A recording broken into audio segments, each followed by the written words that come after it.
Hello friends, law of crime में आज की वीडियो में हम बात करेंगे एलिमेंट्स ऑफ क्राइम की। दोस्तों, अगर आपने हमारी पिछली वीडियो नहीं देखी है तो हमारी लास्ट वीडियो ज़रूर देख लीजिए। उस वीडियो में हमने बात की थी what is crime, categories of crime and stages of crime. हमने उसमें सारे कैटेगरी बताई थी क्राइम की, crime against property, crime against personal, crime against morality वगैरह, और हमने उसमें स्टेजेस की भी बात की थी। इंटेंशन से लेकर कमीशन तक सारे स्टेजेस हमने उसमें कवर किए थे। आज की वीडियो में हम बात करेंगे एलिमेंट्स ऑफ क्राइम की। दोस्तों, एलिमेंट्स ऑफ क्राइम की अगर हम बात करें तो 4 ऐसे एलिमेंट्स हैं जो कॉन्स्टिट्यूट होकर क्राइम बनते हैं। पहला आता है ह्यूमन बीइंग, सेकेंड है मेंस रिया जिसको हम गिल्टी इंटेंशन भी कहते हैं, थर्ड है एक्टस रियूज जिसको हम इलीगल एक्ट या गिल्टी एक्ट भी कहते हैं, और फोर्थ है injury to another human being. ये चारों मेन एलिमेंट्स हैं किसी क्राइम के। इन चारों एलिमेंट्स से ही क्राइम बनता है। आज हम इन्हीं चारों एलिमेंट्स को वन बाय वन डिस्कस करेंगे। तो चलिए शुरू करते हैं ह्यूमन बीइंग से। दोस्तों, जो फर्स्ट एलिमेंट है, the first element requires that the wrongful act must be committed by a human being। यानी कि कोई भी wrongful act या unlawful act वो किसी ह्यूमन बीइंग के द्वारा किया जाना चाहिए। ये सबसे फर्स्ट एलिमेंट और मेन एलिमेंट है किसी भी क्राइम को कॉन्स्टिट्यूट होने के लिए। पुराने टाइम में क्या होता था, जब क्रिमिनल लॉ जो है वो largely dominated by the idea of retribution था कि उसमें पनिशमेंट्स डिफाइन कर रखी थी, और वो पनिशमेंट्स अगर कोई एनिमल किसी काम को करता था, किसी एक्ट को करता था, तो वो एनिमल को भी पनिश किया जाता था। फॉर एग्जांपल, एक पिग को इसलिए जला दिया गया था पेरिस में क्योंकि उसने किसी बच्चे को काट लिया था, इसीलिए उस पिग को पनिश किया गया था। इसी तरीके से एक हॉर्स को मार दिया गया था क्योंकि उसने किसी मैन को किक किया था, किसी आदमी को किक किया था।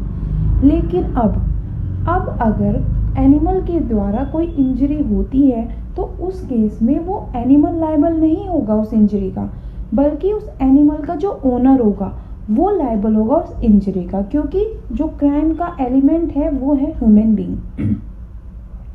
So the first element of crime is a human being who must be under the legal obligation to act in a particular manner and should be a fit subject for awarding appropriate punishment। यानी कि जो punishment मिलेगी वो human being को ही मिलेगी, और जो crime है वो ह्यूमन बीइंग के द्वारा ही कमिट किया हुआ होना चाहिए। As per the section 11 of Indian penal code, इसके अंदर जो पर्सन है, person includes company, association, body of persons whether incorporated or not.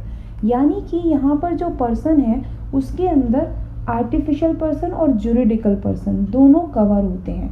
Artificial person को भी इंक्लूड किया जाता है इस डेफिनेशन के थ्रू। तो जो पहला एलिमेंट है ह्यूमन बीइंग, यानी कि जो रॉन्गफुल एक्ट है वो must be committed by a human being. Second जो एक्ट आता है वो है मेंस रिया। सेकेंड जो एलिमेंट है मेंस रिया और guilty intention. Second important essential element of a crime is mains रिया और एविल इंटेंशन और गिल्टी माइंड। दोस्तों, कोई भी क्राइम तब तक क्राइम नहीं होता जब तक उसके पीछे कोई एविल माइंड नहीं होता। हर एक क्राइम को एक मेंटल एलिमेंट की ज़रूरत होती है, और उसी मेंटल एलिमेंट का जो फंडामेंटल प्रिंसिपल है वही होती है क्रिमिनल लायबिलिटी। अगर हम मेंस रिया की बात करें तो मेंस रिया कॉन्स्टिट्यूट्स 2 चीज़ें इसके अंदर कवर होती हैं।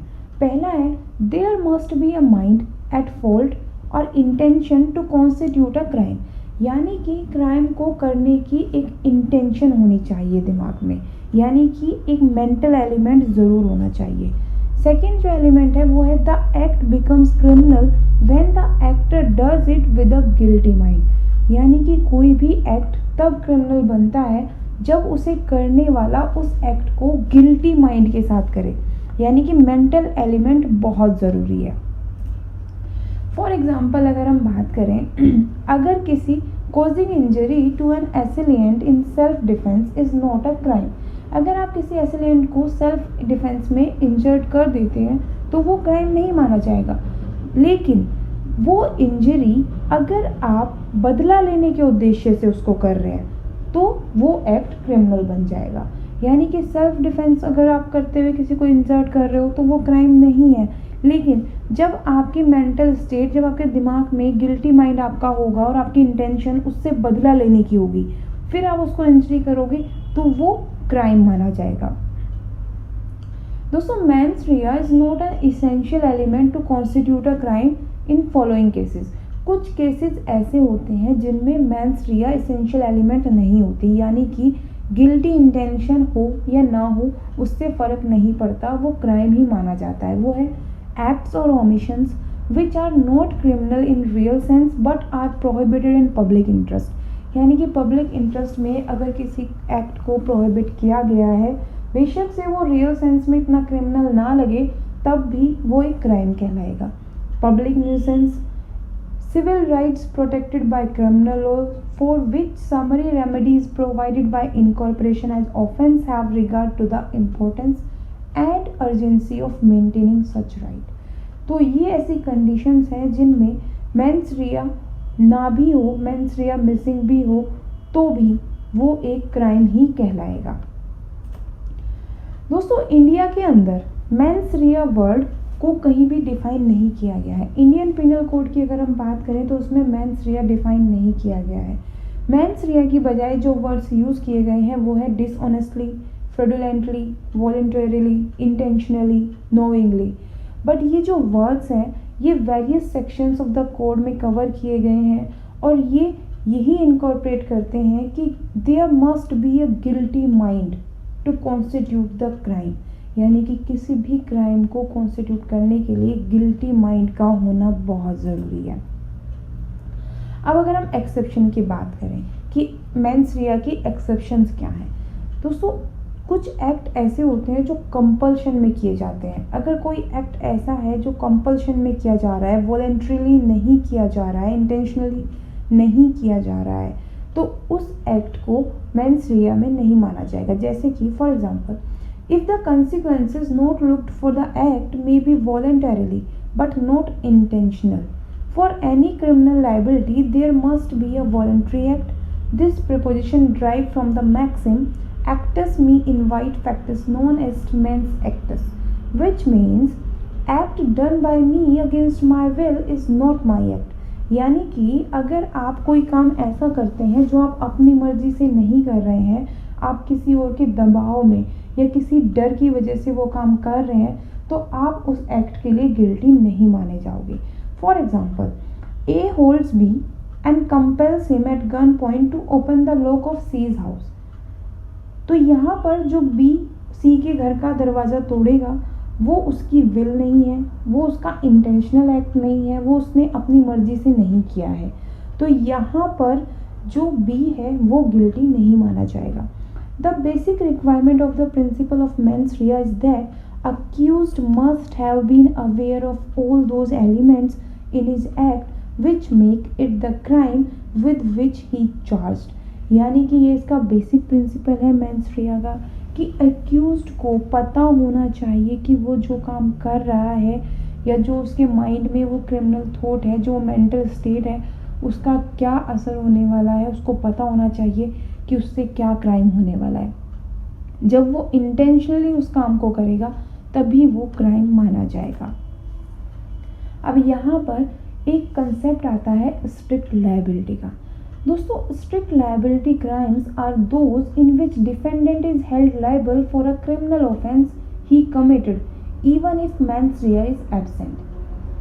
अगर मेंस रिया नहीं है, अगर गिल्टी इंटेंशन नहीं है, रॉन्ग इंटेंशन नहीं है, उसके बाद भी कुछ क्राइम्स ऐसे होते हैं जहां पर डिफेंडेंट की स्ट्रिक्ट लायबिलिटी बनती है।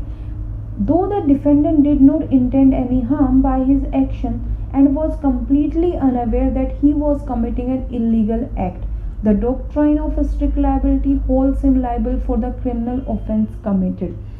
यानी कि कुछ केसेस ऐसे होते हैं जहां पर आपकी स्ट्रिक्ट लायबिलिटी बनती है, बेशक से आपने इंटेंशनली वो कुछ नहीं किया, मेंस रिया एब्सेंट है, आपकी कोई इंटेंशन नहीं थी किसी को हर्ट करने की, बट आपने अपने स्ट्रिक्ट लायबिलिटी को फॉलो नहीं किया, इस वजह से कोई ऐसा एक्शन कर दिया, फॉर एग्जाम्पल, जैसे छोटे छोटे ऑफेंसेस हो गए, कुछ आपने पार्किंग वायलेशन कर दी, आपने ओवर स्पीडिंग कर दी गाड़ी की, आप माइनर को अल्कोहल बेच रहे हो, आप अल्कोहल कंज्यूम करके ड्राइव कर रहे हो, ड्रंक एंड ड्राइविंग, या फिर आप कुछ स्टेट्स में 14 साल से कम के बच्चे को एम्प्लॉय कर रहे हो। ये ऐसे माइनर ऑफेंसेस हैं जहाँ पर आपकी स्ट्रिक्ट लायबिलिटी बनती है। अगर आप पार्किंग वायलेशन कर रहे हो, बेशक आपकी कोई इंटेंशन नहीं है किसी को हर्ट करने की, बट फिर भी आपकी स्ट्रिक्ट लायबिलिटी बनती है। आप सपोज करो आपने शराब पी रखी है, अल्कोहल पी रखी है, फिर आप ड्राइविंग कर रहे हो और ड्राइविंग करके आपने गाड़ी जो है वो फुटपाथ पे चढ़ा दी, वहाँ पर आपकी स्ट्रिक्ट लायबिलिटी बनती है और गिल्टी आप ही होंगे। क्राइम जो है वो आपके द्वारा ही किया हुआ माना जाएगा, क्योंकि शराब पीकर गाड़ी चलाना ही आपका क्राइम है, जो आपको नहीं करना चाहिए था। इस तरीके से स्ट्रिक्ट लायबिलिटी के केस में मेंस रिया ना भी हो तो भी क्राइम कंसीडर किया जाता है। नेक्स्ट जो एलिमेंट आता है वो है एक्टस रियूस, यानी कि गिल्टी एक्ट और omission. Merely possessing a guilty mind and thinking of committing a crime is not enough. The accused person must also act on that intention and do something in its furtherance. Mains रिया रखना यानी कि guilty mind रखना, guilty intention रखना किसी crime को commit करने के लिए इनफ नहीं है। जब तक आप उस गलत इंटेंशन के साथ उस गलत इंटेंशन को फुलफिल करने के लिए कोई आगे एक्शन नहीं लेते हैं, और जब आप उस गलत इंटेंशन को फुलफिल करने के लिए कोई एक्शन लेते हैं तो उसी को कहा जाता है गिल्टी एक्ट, यानी कि actus reus. Actus reus basically refers to an act और omission which leads to the completion of an offence, यानी कि एक्टस रियूस उस एक्ट को कहते हैं जो आपके किसी ऑफेंस को कंप्लीट करता है। Both mens rea as well as actus reus together are important to create an offence, या हम ये भी कह सकते हैं कि crime is equal to mens rea plus actus reus, यानी कि guilty mind plus guilty act is equal to crime. कोई भी ऐसा काम जो गिल्टी इंटेंशन के साथ मिलके किया जाए, उसको फुलफिल करने के लिए किया जाए, उसको एक्टस रियूस कहा जाएगा और वो एक क्राइम होगा। यहाँ पर एक्टस की मतलब अगर हम बात करें तो एक्टस का मतलब है a physical result of human conduct, यानी कि कोई काम जो किसी ह्यूमन ने किया। एंड रियूज का मतलब है फॉरबिडन बाय लॉ, कोई ऐसा एक्ट जो लॉ के द्वारा फॉरबिडन है। This means actus reus means such result of human conduct as the law seeks to prevent, यानी कि कानून के द्वारा जो चीज़ प्रोहिबिटेड है, मना है, वो एक्ट करना एक्टस रियूस कहलाता है। Actus reus can be an act such as stabbing a person to cause his death. It can also be an omission, यानी कि failure to perform an action. For example, driving a vehicle without a driving licence is an omission, ये भी actus reus की category में आता है। A mere injury caused by a conduct is not actus reus always, यानी कि सिर्फ एक मेयर इंजरी, अगर किसी कंडक्ट के थ्रू एक मेयर इंजरी होती है तो वो एक्टस रियूस नहीं कहा जाएगा। मतलब हर एक एक्ट जो दिखने में गिल्टी लगे वो गिल्टी एक्ट नहीं होता। फॉर एग्जाम्पल, अगर कोर्ट ने किसी को डेथ पेनल्टी सेंटेंस दे दिया है, ठीक है, अब जो एग्जीक्यूटर होगा, जो एग्जीक्यूटर उस डेथ पेनल्टी को एग्जीक्यूट करेगा, देखने में तो वो एक गलत काम लग रहा है, बट वो गलत नहीं है, क्योंकि वो कोर्ट के सेंटेंस को फुलफिल कर रहा है, वो उसकी ड्यूटी है, वो उसका जॉब है, तो वो कोई गलत काम नहीं कर रहा है।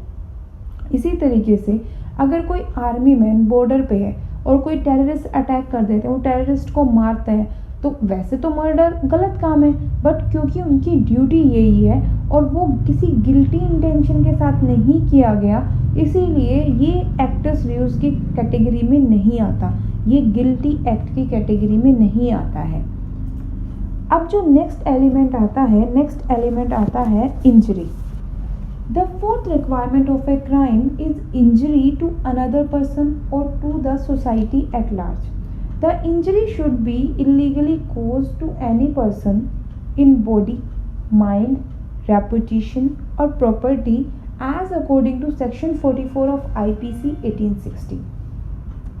The injury denotes any harm whatever illegally caused to any person in body, mind, reputation और property. यानी कि कोई भी किसी भी तरह की इंजरी मतलब किसी भी तरीके का हार्म जो आप किसी पर्सन को, पर्सन चाहे वो आर्टिफिशियल पर्सन हो या जुडिशरी पर्सन हो, किसी भी पर्सन को हार्म करेंगे, चाहे इन बॉडी करें, इन माइंड करें, रेपुटेशन करें या उसकी प्रॉपर्टी को हार्म करें या फिर आप सोसाइटी एट लार्ज को हार्म करें, वो इंजरी की कैटेगरी में आता है। यानी कि क्राइम जो है, क्राइम एक ऐसा ऑफेंस है जिससे आप इंजरी क्रिएट कर रहे हैं। ये फोर्थ और लास्ट एलिमेंट है किसी क्राइम का। तो दोस्तों ये हमने आज डिस्कस किए एलिमेंट्स ऑफ द क्राइम। ये जो सारे एलिमेंट्स हैं, ये चारों एलिमेंट्स बहुत इम्पोर्टेंट हैं। ये चारों एलिमेंट कॉन्स्टिट्यूट करते हैं क्राइम को, इनसे मिलकर क्राइम बनता है। दोस्तों उम्मीद करते हैं कि आपको अब एलिमेंट्स अच्छे से समझ आ गए होंगे और ये भी उम्मीद करते हैं कि आपको हमारी आज की वीडियो अच्छी लगी होगी।